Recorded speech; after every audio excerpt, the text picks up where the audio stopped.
Hello YouTubers and welcome to another Generation Behind Hi-Fi video. Back in March of this year, I started an upgrade video series about my old Klipsch R10SW subwoofer in the hopes of improving its output and sound quality. In part 1 of that video series, I purchased a used driver from a Martin Logan 700W subwoofer and paid just under $45 for it shipped to my door. This new Martin Logan driver made for a gigantic leap in sound quality and output, but it also created some new problems which I'll talk about later.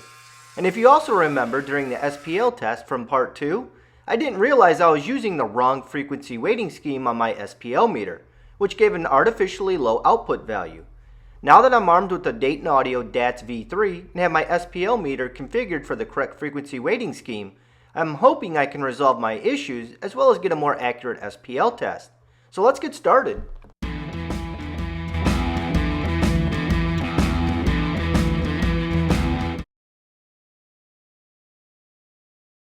The first problem I found is with the center brace in the cabinet. The old Klipsch driver didn't have a vented pull piece, so having this center brace positioned here wasn't a real problem.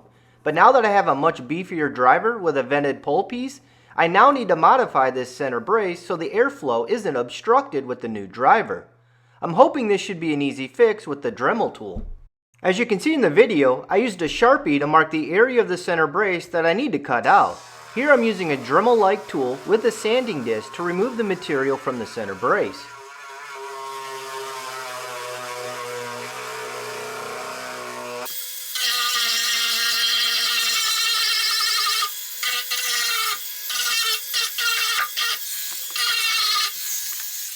Cool, one of the problems is now solved. Now let's move on to the next problem, port chuffing. The second problem, and most annoying problem, is the port chuffing. I was getting port chuffing with the original Klipsch driver, but not nearly as bad as what I have now. The port chuffing is so loud that it's even audible from 10 feet away. The only way I can solve this port chuffing problem is with a Dayton Audio DATS V3 and a software program called WinISD. The DATS V3 tool allows me to read the TS parameters from the Martin Logan driver so I can model its performance in WinISD. If you have the TS parameters of your driver, then WinISD can calculate variables like air velocity from the port, as well as help you design and tune a new port for a specific frequency. It really is a great tool to use. The original port of my Klipsch R10SW used a 3-inch diameter port, which is way too small even for the original driver. Not only that, but Klipsch didn't even bother to flare the inside of the port, which will only exacerbate the chuffing problem. I'll be using a free software program called WinISD to help me solve this port chuffing issue. Here I modeled the air velocity in meters per second for the original port design for my Klipsch R10SW. The purple line is the air velocity from the Klipsch R10SW port, and the blue line is the revised port that WinISD helped me design. As you can see from the chart, the air velocity for the factory port is just below 52 meters per second, and the new revised port is just over 20 meters per second. That's a huge decrease. From my research, anything below 25 meters per second shouldn't be audible, but some sites do recommend shooting for a variable below 20 meters per second just to be sure there is no noise. In order to solve my port chuffing problem, WinISD is telling me I need to have a port that is 4 inches in diameter. I'll be building my new port out of 4-inch PVC piping, and hopefully this will solve my port chuffing issue. I will also be using flared ends on either side of the port, which will further reduce my chances of chuffing. I found these 4-inch flared ports on Amazon and they work great. I'll leave a link in the description to the flared ports that I am using if you would like to use them for your own project. The first thing I have to do is remove the old port. Here I'm using a 2x4 and a hammer to pop the old port out. No. Oh, there we go. We got it. The next thing I have to do is enlarge the opening where the port enters the cabinet. Here I'm using my Dremel tool and sanding disc to enlarge the port width. I didn't want to spend the money on an expensive 4-inch diameter hole cutting drill bit, so this was the next best thing. If you're patient, then this method will work just as well.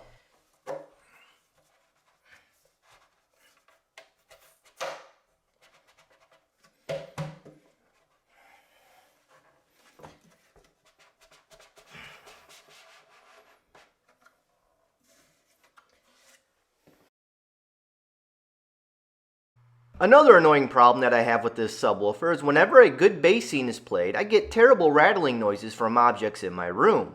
This is being caused by the subwoofer's bass energy being transmitted through the floor and walls. The original rubber feet that came with my Klipsch subwoofer are not doing a great job of decoupling the subwoofer from the floor. Decoupling is making the interaction between a subwoofer and floor so weak that virtually no energy is transferred between them. I'm hoping to significantly reduce that interaction between the subwoofer and floor by purchasing the isolation feet from SVS. I have heard that these isolation feet do a great job of decoupling the subwoofer from the floor.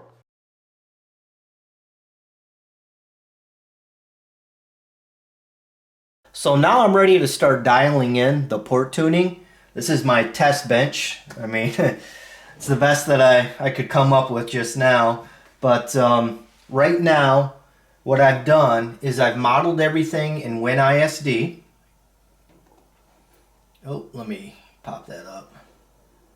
And the reason why I'm able to model things in WinISD is because I purchased a Dayton Audio DATS V3. And this allows me to read the TS parameters of that Martin Logan driver that I purchased off eBay and installed in this enclosure. Without that, without having the TS parameters, there's just no way you can model this data. So what WinISD is telling me is if I want a flat frequency response curve, which is in line with the Butterworth filter alignment, which is, you see how super flat this is, and then it slopes off at 12 dB per octave, then I would need a vent that is 28.74 inches in length. And that will yield me a tuning frequency of 33 hertz. And that's basically what I want right now. And just for comparison, I measured the TS parameters of the factory Klipsch driver and then modeled that in WinISD. And look how crazy the frequency response curve is. This will be in purple. I mean, isn't that just nuts? I mean, it's definitely a one-note subwoofer. And I know a lot of people like to crap on Klipsch subwoofers as being terrible. I don't think they are. I think they're a great budget-oriented option for people who are just getting started out in this hobby. So I do think Klipsch has their place in this industry because, a lot of people when they're starting out in this hobby, they're not just going to go out and spend thousands of dollars on equipment. They want to get their feet wet, see if they like the hobby, and then if they do, they'll upgrade from there. So, I purchased this Klipsch subwoofer. It's just something to use in my bedroom system, and it served its purpose. It was great. I matched it with a sound bar. And then I got bored with it, and that's when I started tweaking with it or playing with it. And most people are not going to do what I'm going to do, what I'm doing right now. But I just wanted to have fun, so I purchased a Martin Logan driver, as you know, off eBay, and then started modeling things in WinISD to see if I could improve it. And now I'm at the point of executing on this configuration. So I'm going to go through and show you how I'm going to tune this port using my Dayton Audio DATS V3. So let me fire that up. So here's my Dayton Audio DATS V3 program, and the first thing I'm going to do is I'm going to do an impedance sweep with just this port. This port is roughly 18 3/4 of an inch in length. So it's well below the 28.74 inches that WinISD was telling me I needed in order to hit that 33 hertz tuning frequency. So I'm going to go ahead and hit the impedance sweep.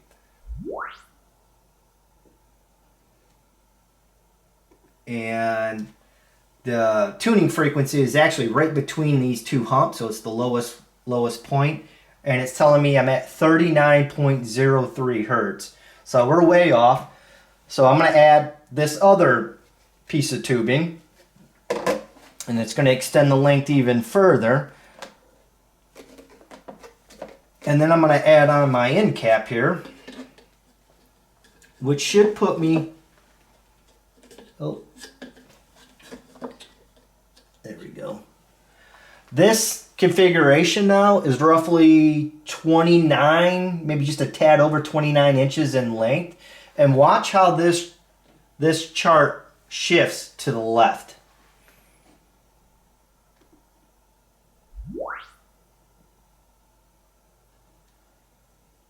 And now my tuning frequency is now 31.29 hertz. And that is extremely close to what WinISD was telling me. So if I go here to box, oh, I'm on the wrong one. Go to my, yep, there we go. See my tuning frequency, 33 hertz is down there. And the vent, it's telling me it needs to be 28.74 inches with a vent diameter of 4 inches. I mean, so if you do things correctly in WinISD, and by correctly I mean having the TS parameters and inputting them correctly, then this tool is very accurate, extremely accurate. So I'm right around 29 inches in length, maybe a little bit over, and I'm sitting at a tuning frequency of 31.29 hertz. And I'm extremely happy with that. So I'm going to go ahead and button this all up. I'm going to paint it black, and then I'll give you my impressions on how it sounds and what kind of bass and SPL it has. It's now time to make this thing a little prettier to look at now that I have the tuning frequency dialed in for the subwoofer. I will completely disassemble the subwoofer so I can paint my new port that I made out of PVC piping black, and to also dampen the cabinet a bit better. I'll be using a peel and stick damping material that I found on Amazon to resolve some of the cabinet resonance issues that I had.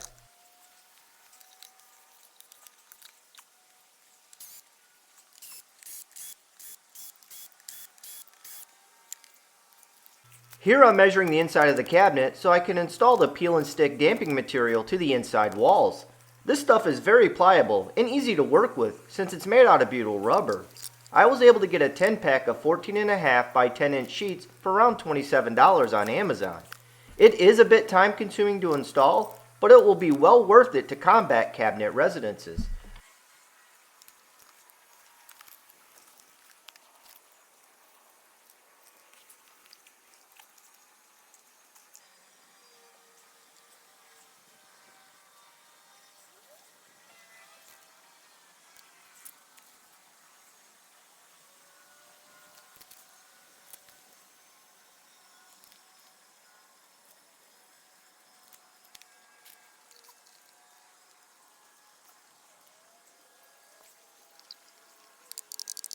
I'm all done with laying the peel and stick damping material.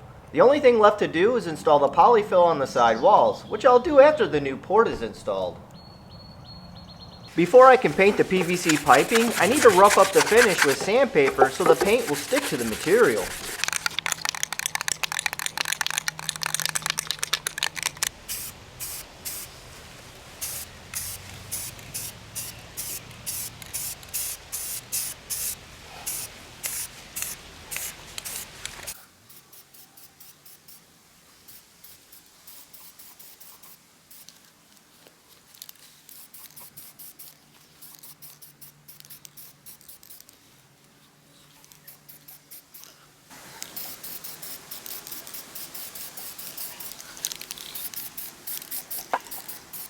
Now it's time to put everything back together.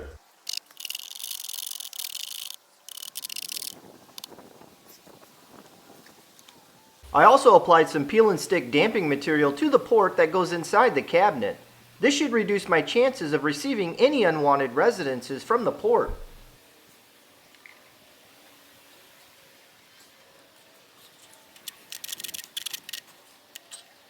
I'm installing this 4-inch pipe bracket so the port that is inside the cabinet will not vibrate against the upper cabinet wall. This is a must-have bracket, otherwise the flared port will rattle against the cabinet wall under heavy bass scenes. Here I'm installing the polyfill and amplifier. All I had was wood glue, and it seems to be working well for attaching the polyfill to the cabinet walls.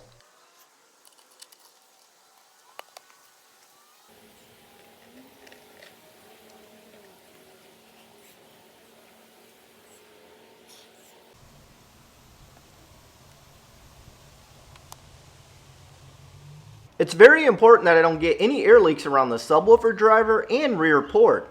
I'm using a product called Blue Tack, which is a reusable adhesive that is great for making subwoofer gaskets out of, and is also great for sealing up the exit hole around the port. I'll leave a link in the description if you'd like to order some for your project. I'm coming down the home stretch. All that's left to do is install this rear 90-degree elbow and flared port. I wanted this flared port to be able to rotate from left, right, or center, so I didn't glue this 90-degree elbow to the coupler. Instead of using glue, I wrapped the coupler with masking tape, which will create just enough resistance so that when I install the flared port, it will not fall off, but I can still rotate it. Here's the finished product. I think it turned out great, and the rotating rear port will ensure I can place it just about anywhere. So how much did all of this cost me? I paid around $185 for this Klipsch subwoofer originally 5 years ago, and then spent another $141.10 on parts and materials to make it much, much better. The new subwoofer driver was $43.49, the peel and stick damping material was $26.71, the Blue Tack reusable adhesive that I used to seal the rear port and also make a gasket out of set me back $10.98. A can of black spray paint was $6. All of the PVC piping that I used to make the port out of was $25. The flared port ends was another $22. And the metal bracket for the PVC piping set me back $5.97 for a 5-pack. Simply put, this subwoofer is incredible. My total investment in this subwoofer is now $326.10. And it's now louder than my REL HT1205 on the Doom intro scene by 2 decibels. And that's with the factory Klipsch amplifier. The bass is authoritative and extremely tight. The impact this subwoofer has during movies is phenomenal considering this is just a 10-inch driver. I can now feel the bass as much as I can hear it. In part 4, I'll talk more about how this subwoofer sounds, as well as running an SPL drag test to see how it compares against my REL HT1205 and SVS SP3000. Let me know what you think of FrankenKlipsch by leaving a comment down below. So long and happy listening.